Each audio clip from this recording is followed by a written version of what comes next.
Welcome back to the channel, guys. It's probably the first day before competition. It officially starts today, but tomorrow is the first day with real wind and hopefully we can go on the channel. But what I thought we'd do today, as we have no wind, is we walk along the channel and I'm going to show you how it works, what I need to watch out for, and what is kind of going through my head as I'm going down the run on this channel.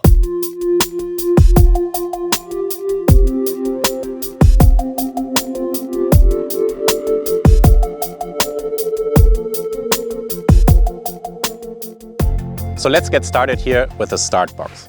All right, so this is the start of the canal where you obviously go in with your gear right here, and it gets deep actually super quick. I cannot go in much further than this, obviously, in my pants. And it's super good that the water level gets really deep here because we're riding boards that have somewhere between 40 and 50 liters of flotation. So that's really not a lot if we're going with lead with over 100 kilos of weight onto the channel.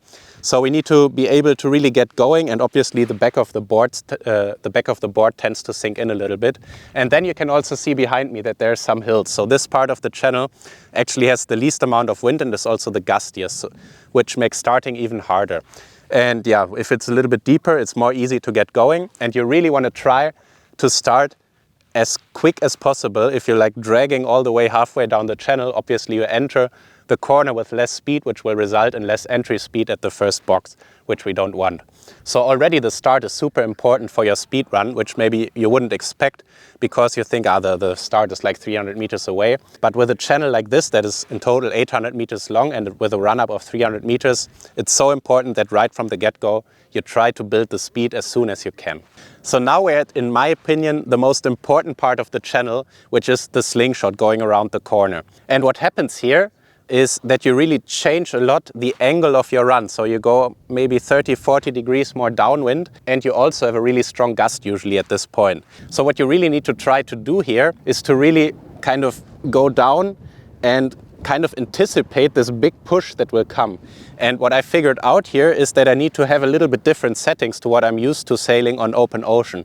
So what I do is give a little bit more downhaul because we're going so far downwind here.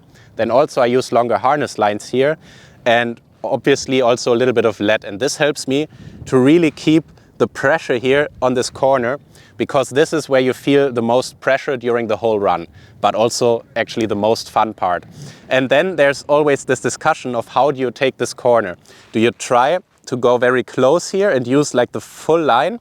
Because then you're obviously much earlier in position of the stance you are for the whole run. Or do you try to cut the corner a little bit, where you can play a little bit more with how you get the pressure during the slingshot. And maybe you can do, if you cut the corner a little bit, you don't need to do it as rapidly and it's more easy to hold it down. So this I'm not 100% sure about what I'm going to do. Maybe it's also different for strong wind, light wind, and I'm just going to figure it out, I guess, as we go along. Hopefully I figure it out, because this I felt in 2022, sometimes the one way was faster, sometimes the other, so I'm not 100% sure about that yet. Let me know what you think. So here we are right after the slingshot, and then we have about 80 meters to the first box from where the official run will start. So what's super important to do from here is to accelerate as much as possible, because obviously you want to enter the first photo box with as much speed as you can and be almost at maximum speed. If you enter 2, 3, 4 knots too slow, obviously your 500 meter run will go down as well. And you really want to try to hold your position as much as you can, meaning you don't want to let the board move around and the sail as well. Just keep it steady, really lock in and try to just accelerate as much as you can. And it's really a crazy feeling if you manage to come out with a good slingshot. And obviously the higher your entry speed after the slingshot is, the faster you will be at the entry gate, which is key. Here in this box, the first camera is placed. And from here, we have to do the 501 meters to the finish line. And if you look over here, you can see that there's actually a bit of water in front of the channel. And there's an opening right here. And the reason why they do this is that the wind can come more freely over the water and onto the channel. And then you can see that the sandbags are just barely above the water. So it's just a distance of like 10 centimeters, so there's really nothing blocking the wind over here. And then you have like the full power in your sail and even in the bottom of your sail, which should give us a lot of speed, hopefully. And from here it's just basically hold on, stay in the same position, try not to let the board and sail move too much, and just keep the position for the 20-21 seconds that it takes to do the channel.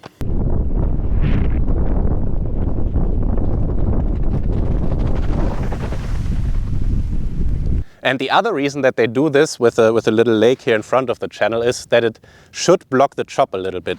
And you can see there's a little opening over here. So what tends to happen is that the chop is going from the sandbags to the other side and then reflecting. And this reflecting chop can kind of move out here and makes the channel, in theory, a little bit smoother. But let's see how that works out. And the crazy part about this channel is that they actually, I think, build it 98% by hand with shovels.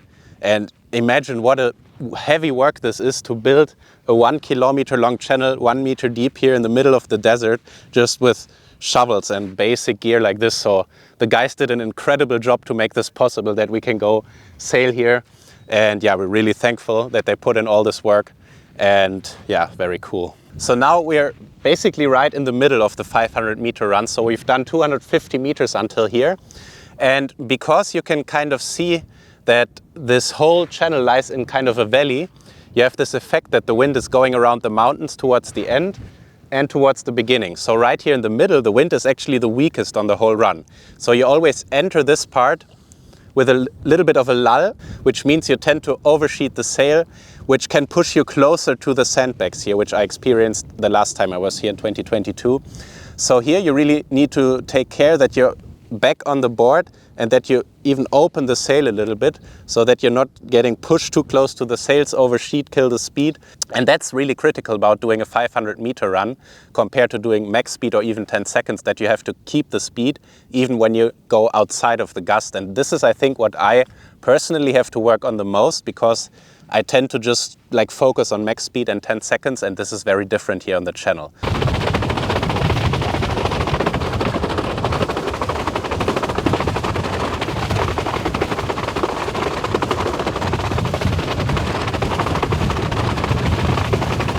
So here we are around 80 meters away from the finish, and that's actually the part where I think I hit my max speed in 2022, which was around 50 knots, actually 49.99 max speed, and which is 92 kilometers an hour.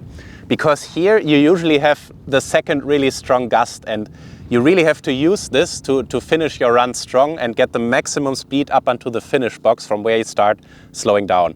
So yeah, it's actually looking pretty good. The water, you can probably go like 1 meter close to the wall here. So your ass really has to hang over these sandbags, which is really scary to do. At least it was for me the first time I was here. So over here, we can see we have the finish box. So this is exactly 501 meters to the first box, because it needs to be 1 meter extra. So we are sure to have the 500 meters for the official records. And from here, you really have to start decelerating and slowing down, because you have really not a long way to finish. So basically, as soon as you see this box, you really want to lay down your sail and start stopping immediately. So now we've come to the end of the channel, and I actually just measured it out, and it's 90 meters that you have from the point where the last camera is, so where the official run stops, to where the water is not deep enough anymore for the 19-20 centimeter fins. So if we think about doing 50 knots, that's around 26 meters per second. So you have a little bit over 3 seconds to come to a full stop. But we can see they're still pumping water, so maybe if the water gets a bit higher, we have 10 meters extra, which would be, I guess, a third of a second more. And the technique here is basically you can either do an S-turn, so you kind of go into a lay-down jibe to really rail the board and lose the speed, and then you come back the other way. Or the other technique that is probably even shorter is to do a 360, which I never did here in 2022 before. But it might be the better option if the finish really is too short. But it's good that tomorrow we have a light wind day and we can practice this. So yeah, because tomorrow we will not go as fast probably as on the really strong days, so I can figure out what the best option is for stopping here. But yeah, that's always for me the most scary part of the channel actually.